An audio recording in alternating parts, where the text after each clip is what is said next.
Ganda nito, oh. Sana maging successful yung pagbebenta ko ng damit noon, ha? Mahal, ang dami nating ibebenta mamaya. Manifest natin na makabenta kayo, Nay, para makaahon na tayo sa kahirapan.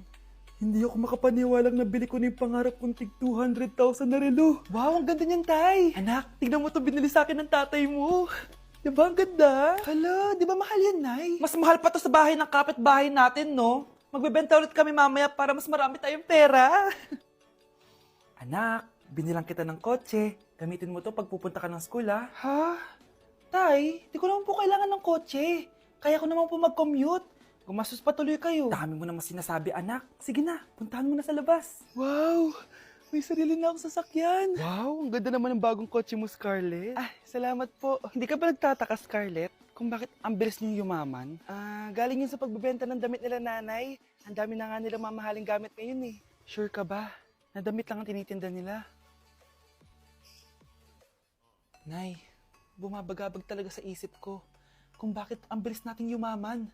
Ano ba talaga binibenta niyo ni tatay? Ano ka ba, anak? Malaki talaga ang kita sa pagbebenta ng damit. Pero, Nay, wala nang pero-pero. Hindi ka ba masaya, anak? Na mayaman na tayo? Na nabibili natin lahat ng gusto natin? Sige na, mag-aayos pa ako ng benta ko. Mahal, nakauwi ka na ba?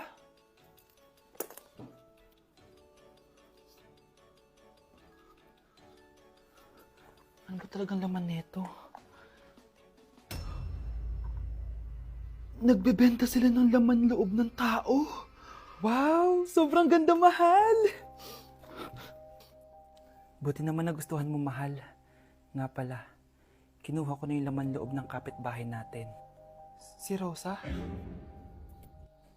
Malaki pera na naman to. Mahal, hindi dapat malaman ni Scarlett to, ha? Ano yun?